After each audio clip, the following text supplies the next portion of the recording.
Nos encontramos en el Evangelio de Mateo, en el capítulo 5, y vamos a considerar la última de las bienaventuranzas que aparece en los versículos del 10 al 12. Es el capítulo 5 de Mateo y vamos a leer desde los versículos del 10 al 12.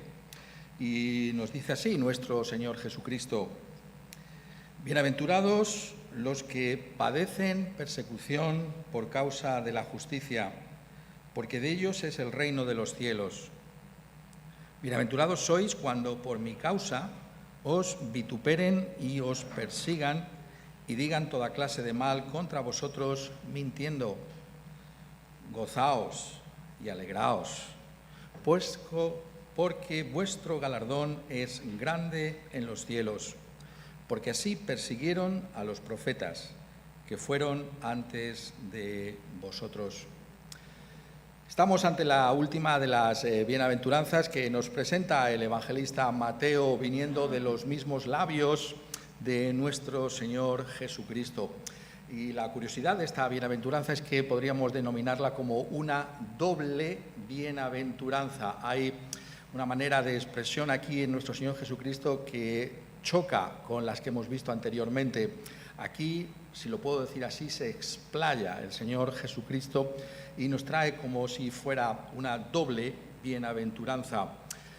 Podemos decir que es un rasgo más del discipulado cristiano, lo que identifica al pueblo de Dios. Estamos viendo cómo las bienaventuranzas tienen que ver con la realidad de lo que significa ser el pueblo de Dios, pero aquí nuestro Señor Jesucristo es como si pusiera su rúbrica y tiene más palabras para describir la realidad de lo que va a ser la vida de sus discípulos en un mundo como el nuestro. Hay un desarrollo que hace el Señor Jesucristo de lo que significa esta bienaventuranza y por tanto tenemos que prestar también gran atención a las mismas. Tenemos, si lo puedo decir así, como igualmente dos promesas de bendición de parte del Señor Jesucristo para los que están incluidos en esta bienaventuranza, porque dice en el versículo 10, bienaventurados, y también en el versículo 11 lo reitera, bienaventurados. Dos veces el Señor Jesucristo pronuncia bienaventurados a los que se encuentran en estas circunstancias, que son aquellos que, dice, padecen persecución por causa de la justicia.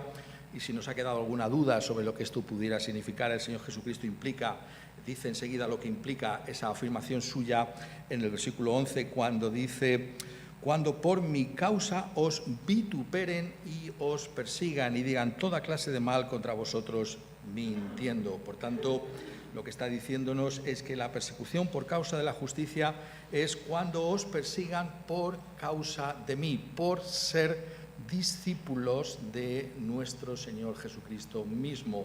La bienaventuranza tiene que ver con esa profunda identificación con el Señor Jesucristo hasta el punto de padecer por causa de Él.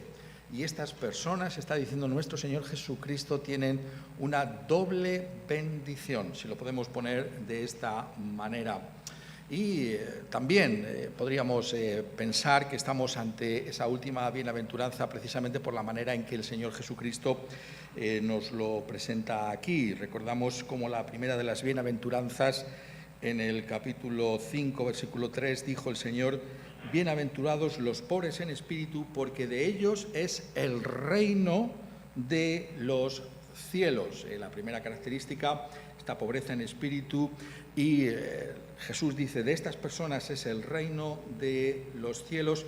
Y aquí vemos que es la última bienaventuranza porque dice también al final del versículo 10: bienaventurados los que padecen persecución por causa de la justicia, porque de ellos es el reino de los cielos. Y esta forma de expresión es lo que nosotros hoy en día llamaríamos una especie de paréntesis, ¿no? Todo lo que está incluido, ¿no? Es una inclusión, ¿no? Es como se llama esto gramaticalmente. El reino empieza con el reino de los cielos, abre el paréntesis y lo cierra con el reino de los cielos. Está diciéndonos, por tanto, de esta manera que aquí están todas las bienaventuranzas. Estos son los rasgos que destaca el Señor Jesucristo de lo que implica ser el pueblo de Dios. Y es curioso Esto tiene que ver con los que están fuera, ¿no? Y cómo tratan a los mismos cristianos. Y por ello esta bienaventuranza es una bienaventuranza fundamental también para nosotros el considerarla. Tiene que ver con la realidad de estar en el reino de los cielos, de pertenecer a ese reino de los cielos. La dinámica del reino de Dios se manifiesta en aquellos que por causa de Cristo Jesús están dispuestos a arrostrar todo tipo de persecuciones y dificultades por causa del mismo Evangelio. Por tanto, tenemos que prestar atención a lo que aquí se nos está diciendo. Y en realidad lo que está mostrando aquí es un aspecto del discipulado cristiano que debemos recalcar, sobre todo en una cultura como la nuestra, una cultura occidental de mucha más comodidad que en otros lugares de la tierra, y es lo que podríamos llamar el duro camino del cristiano, el duro camino del cristiano. El camino hacia el cielo no es siempre un camino de rosas, sino que está erizado también de peligros. O podemos también decir que si abrazamos una rosa, también nos vamos a clavar las espinas que tiene el tallo que la sujeta. Esto es necesariamente así si somos discípulos de Cristo Jesús. No deberíamos sorprendernos. Esto es lo que escribe también Pedro en su primera epístola. No os sorprendáis si algún tipo de persecución y dificultad hay en vuestro camino por causa de Cristo Jesús. Y tenemos que darnos cuenta de que esto es la realidad a la que aquí se está apuntando. El mundo no va a aplaudir siempre los esfuerzos de los creyentes. Va a haber también una oposición a lo que significa ser discípulos de Cristo Jesús. En ese sentido tenemos que darnos cuenta, también estábamos viendo, ¿no?, constantemente cómo estas bienaventuranzas no simplemente están puestas aquí de alguna manera como le fueron viniendo, si lo puedo decir de esa manera, al Señor Jesucristo a la mente, ¿no?, sino que hay un orden en las mismas, que hay una secuencia que debemos observar y que hemos procurado observar en las mismas. Y si notáis la anterior, la que aparece en el versículo 9, vemos perfectamente lo que aquí se nos está diciendo. Bienaventurados los pacificadores, porque ellos serán llamados hijos de Dios. Ha hablado de los pacificadores y estábamos viendo la última vez que estábamos con este pasaje la importancia fundamental que tiene que seamos pacificadores, precisamente porque nuestro Señor Jesucristo es el príncipe de la paz. El cristiano no puede sino traer paz en medio de este mundo porque es un discípulo del Señor Jesucristo. Y sin embargo, la siguiente bienaventuranza habla de la persecución por causa de la justicia. ¿Por qué?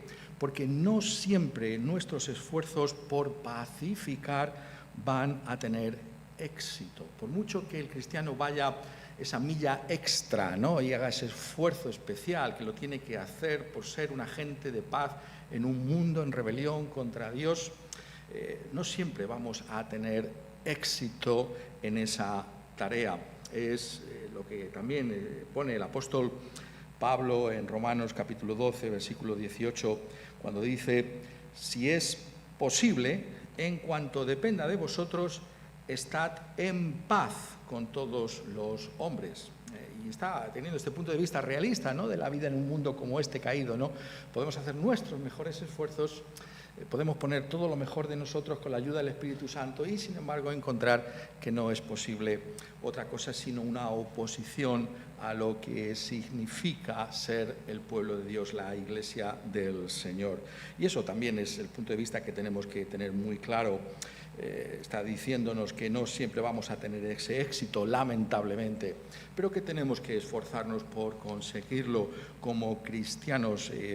Tenemos que hacer realmente aquello que está en nuestras manos para comportarnos como es digno del Evangelio de Cristo Jesús, y si por esa causa viene la dificultad, pues entonces nosotros no hemos podido evitarlo, está todo en las manos del Señor. Por eso también Pedro, en ese pasaje que leíamos hace un momento, en 1 Pedro capítulo 4, dice: así que ninguno de vosotros padezca como homicida o ladrón o malhechor o por entremeterse en lo ajeno.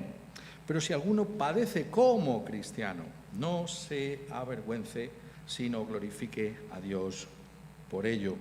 Y por tanto no está diciéndonos aquí que tenemos que buscar la persecución, que tenemos que buscar las dificultades, ¿no? Muchas veces esto se puede dar entre las gentes, ¿no? Y la historia de la Iglesia tiene ejemplos notables de ese tipo de celo que no es conforme a ciencia, ¿no? De personas que realmente están casi buscando, ¿no? que acaben con sus vidas, ¿no? O que tengan algún tipo de dificultad por ser cristianos. Eso no es lo que está enseñando la Escritura.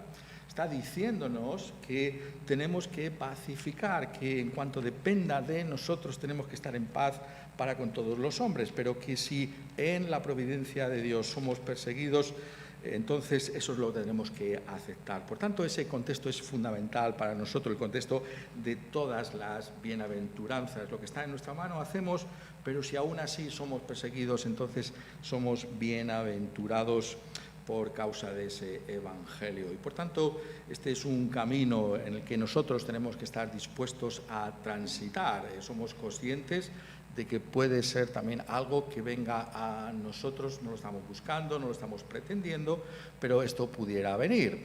Tenemos que orar para que no sea así, tenemos que esforzarnos para que esto no sea así. Cualquier esfuerzo por pacificar, cualquier esfuerzo por traerlo adecuado en este mundo es bueno a los ojos del Señor, pero ¿estamos preparados, estaríamos preparados para sufrir algún tipo de persecución por causa de la justicia que ocurriría con nosotros? Somos conscientes de que se nos puede pedir más de lo que podemos pensar o imaginar en términos de discipulado cristiano, porque ciertamente lo más fuerte sería la persecución, pero el Señor Jesucristo lo amplía, ¿no? Y dice en el versículo 11, bienaventurados sois cuando por mi causa os vituperen y os persigan y digan toda clase de mal contra vosotros. Está hablando de insultos, está hablando de calumnias por causa del Evangelio de Cristo Jesús. Y de esto sí que podemos conocer algo más, tenemos una mayor experiencia de esa realidad. Estamos dispuestos a sufrir todos estos malentendidos, muchas veces por causa de la fe cristiana. A esto es a lo que se nos está invitando aquí. Y por eso el apóstol Pedro insiste también en ese mismo capítulo 4 sobre esa realidad también que implica esa persecución por causa de la justicia, cuando dice en 1 Pedro en el capítulo 4 y en el versículo 4, trayendo ese contraste que hay entre la forma de vida de las personas que no conocen a Dios y lo que significa ser un discípulo de Cristo Jesús. Dice, baste ya el tiempo pasado para haber hecho lo que agrada a los gentiles, andando en lascivias, concupiscencias, embriagueces, orgías, disipación y abominables idolatrías.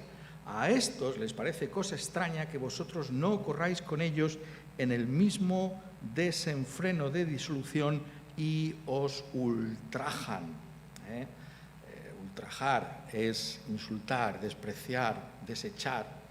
Esto pasa, porque hay un estilo de vida distinto, ¿no? Y la gente le llama la atención y puede llegar hasta el punto de despreciarnos.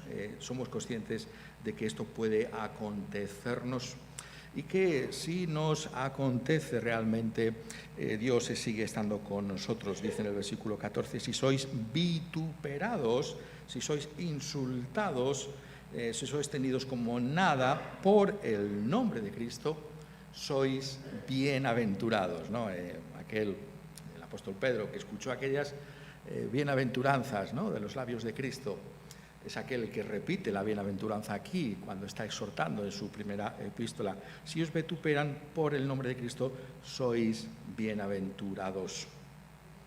Y esto tenemos que darnos cuenta que forma parte de la realidad misma del discipulado cristiano. Esto es muy necesario que lo enfaticemos constantemente, ¿no? Porque es fácil olvidarlo. Es fácil, si lo puedo poner de esta manera, acomodarnos, ¿no? Y pensar, bueno, pues ser cristiano es simplemente algo que está ahí, pero no tengo por qué sufrir ningún tipo de penalidad por el servicio a Cristo Jesús, no tiene por qué tener algún tipo de incomodidad, ¿no?, por ser cristiano. Y esto tenemos que desecharlo de nuestra mente porque está diciéndonos toda la Escritura que forma parte de lo que significa ser discípulos de nuestro Señor Jesucristo. Es muy interesante, a mí siempre me ha llamado muchísimo la atención la manera en que se expresa en el libro de Apocalipsis y en el capítulo 1, en la introducción al libro, ¿no? Que es fundamental esta introducción para entender todo el libro, el capítulo 1 y el versículo 9, ¿no? cuando dice: yo, Juan, vuestro hermano, y copartícipe vuestro en la tribulación, en el reino y en la paciencia de Jesucristo, estaba en la isla llamada Patmos, por causa de la palabra de Dios y el testimonio de Jesucristo. ¿Por qué son estas palabras tan importantes? Porque aquí está trayendo algo chocante para la mentalidad de los judíos de aquella época, ¿no? Aquellos que se consideraban realmente a los que pertenecía ese reino de Dios. Está diciendo que el reino ha venido, que el reino está con nosotros, pero ha venido de una manera sorprendente. Ha venido con tribulaciones y por tanto necesitamos paciencia.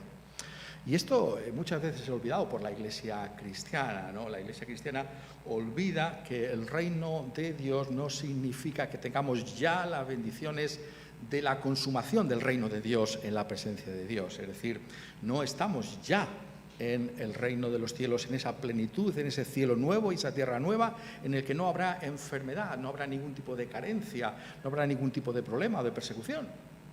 Estamos en el reino, pero también estamos en la tribulación. Ambas cosas son simultáneas. El hecho de que sufras no significa que Cristo no esté contigo.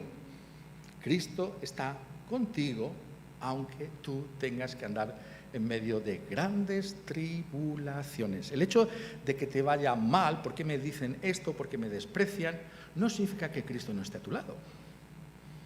Más bien, a la luz de lo que estamos diciendo aquí, a la luz de lo que dice el mismo Señor Jesucristo, hay una presencia especial de Cristo Jesús contigo en la persecución, en la tribulación.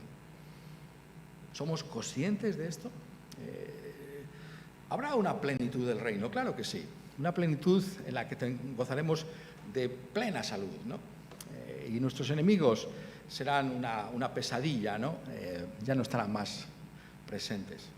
Pero eso aguarda un futuro. Aquí y ahora es, como dice Juan, el mismo apóstol Juan, tribulación en el reino y por tanto paciencia en nuestro Señor Jesucristo. Estamos diciendo que esto no debería sorprendernos. Ya dijo el mismo Señor Jesucristo: si a mí me han perseguido, a vosotros os perseguirán. El rey que ha traído el reino ha sido perseguido hasta el punto de ser llevado a una cruz para morir allí considerado como un criminal. Qué terrible, si lo puedo poner de esta manera, terrible y dramático malentendido del pueblo de Israel. Al Rey de Gloria han crucificado. Esa es la realidad. Pero ¿acaso no estaba Dios con el Señor Jesucristo en medio de esa tribulación? ¿Acaso no era el plan de Dios que Él glorificara a su Padre yendo a esa cruz donde nos compró, nos hizo suyos por medio de esa sangre que fue derramada en el Calvario? Esta es la realidad que tenemos que sobrellevar. Y esto es importante para nosotros porque en un mundo como este, ¿no? Que sabéis, estamos en una cultura en la que la imagen es tan importante, ¿no? Quizás de una manera creciente, ¿no? Cada vez más, la imagen que se pueda proyectar. Tenemos que darnos cuenta de que nosotros no dependemos de esa imagen, la imagen que el mundo tiene como la imagen adecuada. Es decir, la imagen de un hombre que está desnudo, colgado en una cruz, vituperado y vilipendiado, no es precisamente la imagen de un rey o de un Mesías, ¿no? Eso desafía cualquier entendimiento. Entonces, cuando vemos a la Iglesia siendo perseguida, siendo realmente motivo de risa y de burla por tantos, cuando la Iglesia es muerta y es perseguida, perdiendo todo lo que tienen muchos hermanos en tantos lugares por causa de Cristo Jesús, podemos decir: ¿y es esta la Iglesia de Dios? Qué espectáculo más triste, ¿no? Pero eso es juzgar según la carne, eso es juzgar por vista. La Iglesia del Señor Jesucristo tiene que darse cuenta de que esta no es la manera en la que afrontamos todas las cosas. Tenemos que verlas desde el punto de vista de la palabra de Dios. Y aquí se aplica, por tanto, lo que es un principio absoluto de la Escritura, ¿no? Por fe andamos y no por vista. La vista es un espectáculo triste, ¿no? Ver la persecución, ¿no? Es esta la Iglesia del Señor, pero por fe sabemos que somos bienaventurados por padecer por causa de la justicia, que somos bienaventurados cuando por causa de Cristo Jesús somos vituperados y somos perseguidos. Por tanto, tenemos que adoptar voluntariamente ese estilo de vida que podríamos llamar cruciforme, ¿no? Forma de cruz, ¿no? No es una cuestión de una cruz externa, ¿no? Pero es un estilo de vida cruciforme, ¿no? Al que somos llamados, ¿no? Llevamos nuestra cruz y esa cruz significa ser vistos y muchas veces ser tratados como Cristo Jesús lo fue.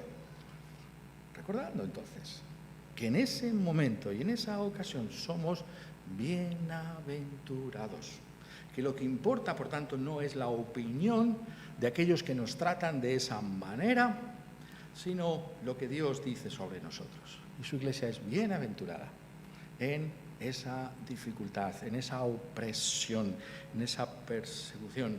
La iglesia es bienaventurada, permanece bienaventurada.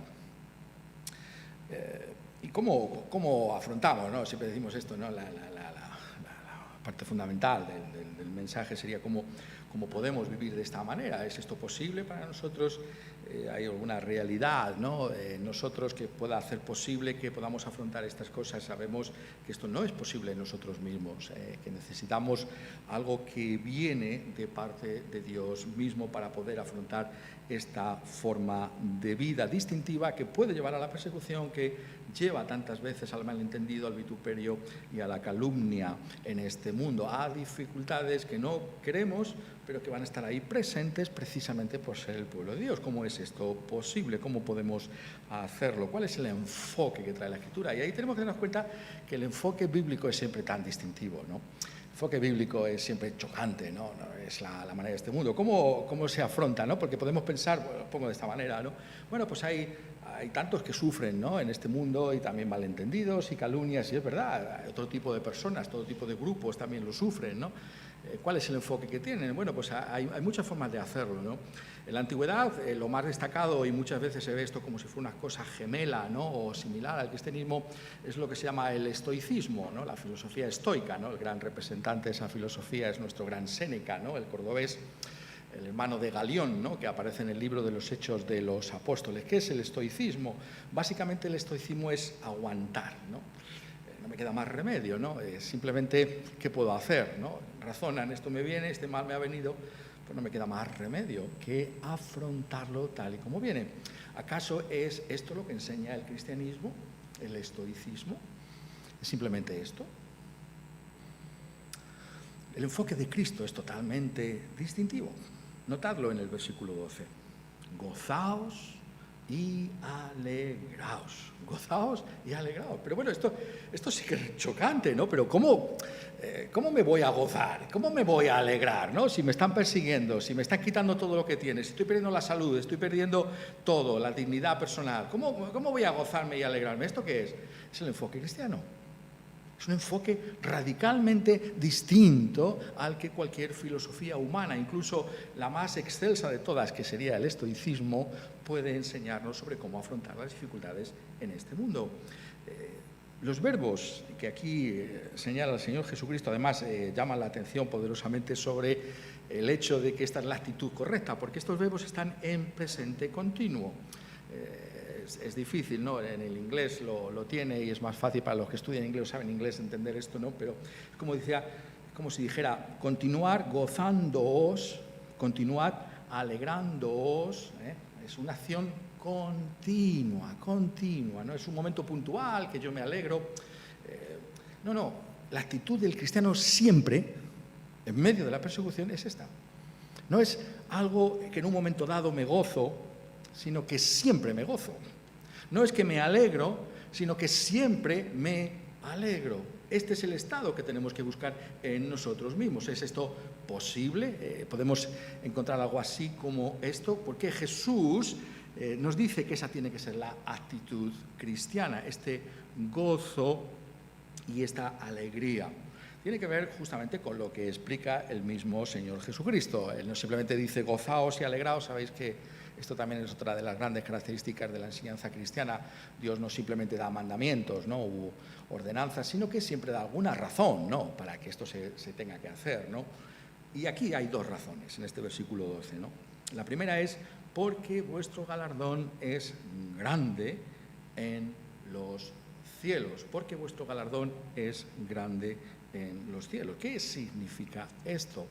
Bueno, está indicando, ¿no?, lo que es la esencia misma de la fe cristiana, el Evangelio, las buenas noticias que tenemos en Cristo Jesús, que ese Rey que ha venido para instaurar ese reino, es una garantía, precisamente porque el Rey ha venido con su reino, de que algún día estaremos con Él, de que somos salvos por la pura gracia de Dios. Que cualesquiera que sean las circunstancias difíciles que tengamos que afrontar en este mundo, si somos de Cristo Jesús, estaremos algún día en los cielos con el Señor Jesucristo. Eso es lo que está diciendo.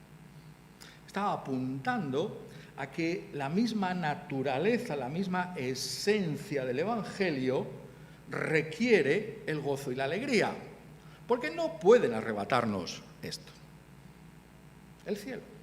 Pueden quitarnos muchas cosas, pero eso jamás podrán quitárnoslo. Y por eso, esto es tan fundamental que el Señor Jesucristo lo reitera, ¿no?, en este Evangelio de Mateo. Hay una repetición constante en otros enfoques, en otros contextos, pero siempre tiene las mismas ideas. Cuando habla también de la persecución, en ese otro bloque de enseñanza que contiene Mateo, el capítulo 10, dice: así que no los temáis, porque nada hay encubierto que no haya de ser manifiesto, ni oculto que no haya de saberse. Lo que os digo en tinieblas, decidlo en la luz, y lo que oís al oído, proclamarlo desde las azoteas. Y no temáis a los que matan el cuerpo, mas el alma no pueden matar. Temed más bien a aquel que puede destruir el alma y el cuerpo en el infierno, que por cierto es el Dios mismo. O sea, esto se lee mal, ¿no? Ay, ¿quién es ese Dios? Temer a Dios. Pero lo que está diciendo es que no podemos temer a los que matan el cuerpo. ¿Qué más pueden hacer? Solo eso. Algún día estaremos con el Señor Jesucristo para siempre. Grande es vuestro galardón en los cielos. La gracia implica la alegría y el gozo, porque nada te puede quitar, nada te puede arrebatar de las manos del Señor Jesucristo. Es la gloria de la enseñanza bíblica, de que si somos salvos, nada puede quitarnos esa salvación. No nos pueden quitar la salvación que tenemos en Cristo Jesús, la salvación por la fe en aquel que murió en una cruz por pecadores como nosotros. Hemos sido perdonados por la fe en Cristo Jesús. Tenemos la vida eterna por la fe en Cristo Jesús. La vida eterna no es algo que te puedan quitar y por tanto tú te puedes gozar en medio de tus persecuciones, en medio de las dificultades de esta vida. Puedes vivir en un plano distinto, porque tienes algo que no te puede ser quitado. Nos regocijamos en esto, nos gozamos constantemente, como nos exhorta el Señor Jesucristo a hacer, por esa realidad de la que aquí está hablando. Nuestro galardón es grande en los cielos. Por gracia vamos a recibir una presencia allí delante del Señor con alegría, con bendición inimaginable. Esto es para el pueblo de Dios. Pero está diciendo otra cosa más.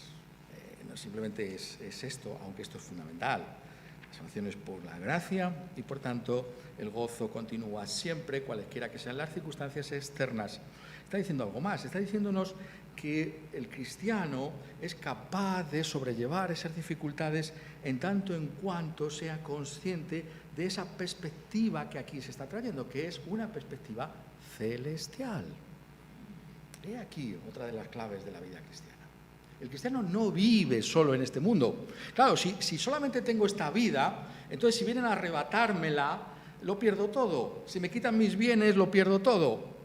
Si pierdo la salud, Por causa de Cristo lo he perdido todo. Ese quebranto va a estar conmigo para siempre. Pero si hay algo más, si hay un cielo, si hay una salvación, entonces puedo afrontar todo lo que venga en esta vida. Eso es lo que está diciendo aquí. Los cristianos son aquellos que adoptan una nueva forma de mirar las cosas. Esta vida no lo es todo. Esta vida es pasajera, es incierta y pasa rápidamente. Pero lo que queda es el reino de los cielos. Lo que queda es esa realidad a la que hemos sido llamados por el Evangelio y vivimos a la luz de esas cosas. Concebimos todo desde esa perspectiva celestial. Yo soy del Señor y mi vida está escondida juntamente con la suya. Y cuando Él se manifieste, entonces se verá todas las cosas. Y por eso el apóstol, escribiendo a Timoteo, exhortándole en el capítulo 6 de su primera epístola, llamándole a pelear la buena batalla de la fe, le dice: echa mano de la vida eterna. ¿Cómo se puede pelear una batalla como esta? Contra el diablo, contra el mundo y contra nosotros mismos, contra nuestra carne. ¿Cómo se puede pelear? Echa mano de la vida eterna. Recuerda la vida eterna, que es tuya, que ha sido ganada por Cristo. Toma la vida eterna como ese faro que ilumine tu camino en este mundo y podrás gozarte y alegrarte en todo momento y ocasión. Esa es la perspectiva que nos trae constantemente toda la Escritura. ¿Tienes tú esa perspectiva celestial? Quizás no haya algo que más destaque al cristiano, sobre todo en una sociedad como esta, ¿no? Que es todo aquí y ahora, es todo este mundo, que esa perspectiva celestial. Somos ciudadanos de otro mundo. Estamos aquí como peregrinos, como exiliados. Aquí no tenemos un hogar permanente. Vamos hacia esa realidad final, ese reposo eterno de los santos. Vivimos conscientes de estas cosas. Tenemos que darnos cuenta que ahí está el antídoto para poder enfrentarnos a las dificultades. Pero el Señor Jesucristo, si me permitís que lo exprese de esta manera, ¿no? es plenamente consciente de la enorme dificultad de sufrir esta persecución y cómo necesitamos constantemente ser animados, ¿no? Esto no es nada fácil, no es nada sencillo, por eso vuelvo a reiterar, oramos para que no haya persecución, oramos para que no haya dificultades, porque es duro esto que estamos diciendo. Y el Señor Jesucristo, como sabe eso, no solamente nos da una razón para que podamos gozarnos y alegrarnos, sino que añade otra más. Esta es el peso que tiene esta bienaventuranza, porque dice en la última parte del versículo 12: gozaos y alegraos porque vuestro galardón es grande en los cielos. Lo podía haber dejado ahí, pero añade: porque así persiguieron a los profetas que fueron antes de vosotros. Hay una razón ulterior, porque Cristo ama a su iglesia, porque Cristo cuida de sus ovejas, porque Cristo nos tiene en lo más profundo de su corazón y quiere lo mejor para nosotros y quiere proveernos con fortaleza espiritual para que podamos afrontar lo que pueda venir de malo en el futuro, para que podamos afrontar la dificultad de lo que significa. ¿Y cómo lo hace? Nos dice también que debemos recordar que en el discipulado cristiano, si somos de Cristo Jesús, entonces hay una identificación con el pasado, que es nuestra igualmente. Y esto es fundamental también. ¿Por qué estamos sufriendo? Estamos sufriendo porque formamos parte de una cadena gloriosa de profetas y de mártires, de los que nosotros también, como si fueran eslabones de cadena, de una cadena, estamos ahí. Eso es lo que está diciendo, ¿no? Esto tenemos que entenderlo en su contexto, ¿no? Porque Cristo está trayendo la plenitud del Antiguo Testamento. Está diciendo, yo soy el cumplimiento del Antiguo Testamento, yo soy el cumplimiento de todas las profecías. El Antiguo Testamento, yo estaba allí, decía Agustín, ¿no? Latente, ¿no? En el Antiguo Testamento yo estaba latente. Ahora, en el Nuevo Testamento, yo estoy patente. Es evidente. ¿Quién es aquel de que hablaba el Antiguo Testamento? El Señor Jesucristo. Pues bien, todos esos profetas del Antiguo Testamento, todos aquellos que trajeron la palabra de Dios, los voceros de Dios, todo lo que está escrito en el Antiguo Testamento, todas esas personas que fueron perseguidas, están identificadas con vosotros. Vosotros, al ser perseguidos, estáis en ese mismo camino que ellos. Formamos parte de una iglesia de todos los tiempos, una iglesia universal, una iglesia que viene desde antaño. Eso es algo maravilloso y glorioso, que eres parte de esa iglesia del Señor de todos los tiempos. Hay esa realidad de que lo somos porque somos tratados como ellos lo fueron. ¿Cómo trataron los profetas? ¿No? Nuevamente, como vemos, esta es una de las ideas claves de la enseñanza de Jesús. Está aquí en la bienaventuranza, lo estamos viendo por eso, ¿no? Porque lo vuelve a reiterar, ¿no? Después, cuando trae esa dura condena al final de su ministerio sobre esos endurecidos fariseos, ¿no? Que le habían rechazado finalmente, y dice: por tanto, he aquí yo os envío profetas y sabios y escribas, y de ellos a unos mataréis y crucificaréis, y a otros azotaréis en vuestras sinagogas y perseguiréis de ciudad en ciudad, para que venga sobre vosotros toda la sangre justa que se ha derramado sobre la tierra, desde la sangre de Abel el justo hasta la sangre de Zacarías, hijo de Berequías, a quien matasteis entre el templo y el altar.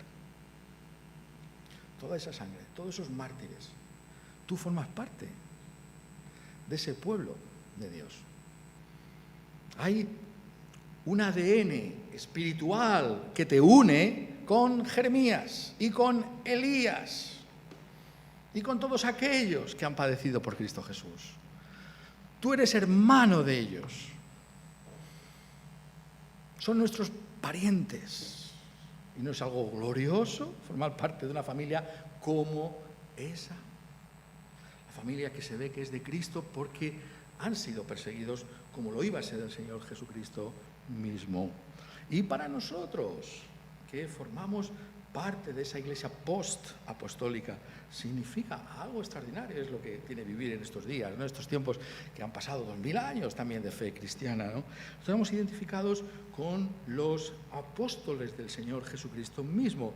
Es muy interesante cómo ese mismo libro que relata, lo llamamos así, los Hechos de los Apóstoles, justamente llama la atención sobre esta característica. Por ejemplo, en capítulo 5, versículo 40 en adelante, hablando de dos de los discípulos del Señor Jesucristo, Pedro y Juan, y llamando a los apóstoles, dice que los judíos los azotaron y les intimaron que no hablasen en el nombre de Jesús y los pusieron en libertad. Y ellos, dice, salieron de la presencia del concilio gozosos de haber sido tenidos por dignos de padecer afrenta por causa del nombre. Tú estás identificado con ellos. Formamos parte de esa iglesia que ha sido perseguida. Somos hermanos de Juan y de Pedro. Y por eso tenemos que ver que esa realidad, esa identificación histórica es un privilegio extraordinario que es dado al pueblo de Dios. Porque a vosotros, dice Pablo en Filipenses capítulo 1, os es concedido a causa de Cristo no solo que creáis en Él, sino también que padezcáis por Él. Ambas cosas nos han sido concedidas. Nos identificamos con ese pueblo. ¿Te sientes orgulloso de ese pueblo? Y nosotros aquí más cerca, cuando pensamos en nuestros reformadores españoles, todos aquellos que han dado su sangre en este mismo lugar y también en América, por Cristo. Somos familia de ellos, aquellos que nos han precedido, aquellos que nos han dado la versión de nuestra Biblia, aquellos que dieron su sangre por el testimonio de Cristo Jesús en esta nación y en este lugar. Ellos son nuestros hermanos, estamos identificados con ellos. Y si es así, nosotros también podemos gozarnos y alegrarnos, porque somos ese pueblo de Dios. He aquí el llamamiento, el gozo y la alegría que es posible por causa del Evangelio. Y es posible vivir de este modo en medio de la dificultad y de la prueba porque somos bienaventurados. Recordemos que bienaventurado significa también que Dios nos da de su bendición para que podamos afrontar la vida como sus discípulos.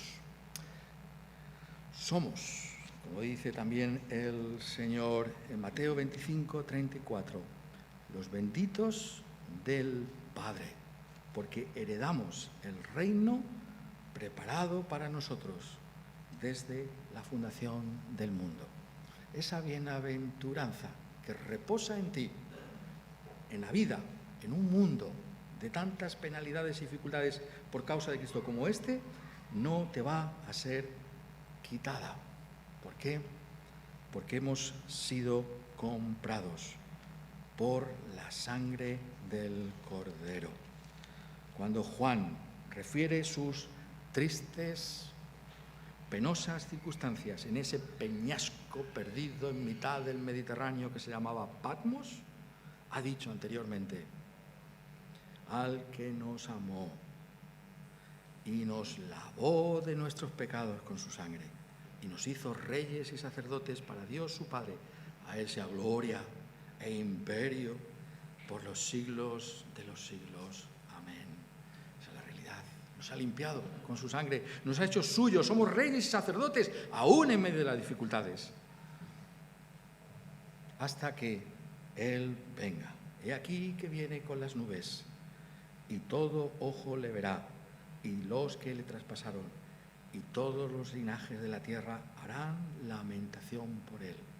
Entonces será el momento de la lamentación para los que no son de Cristo, pero será el momento de la culminación, del gozo y de la alegría para aquellos que somos del Señor Jesucristo.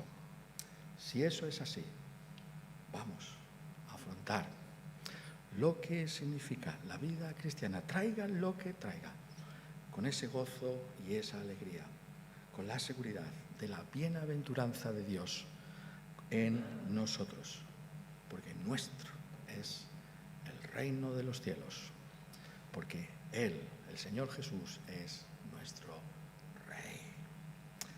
Que así sea, todos nosotros. Amén.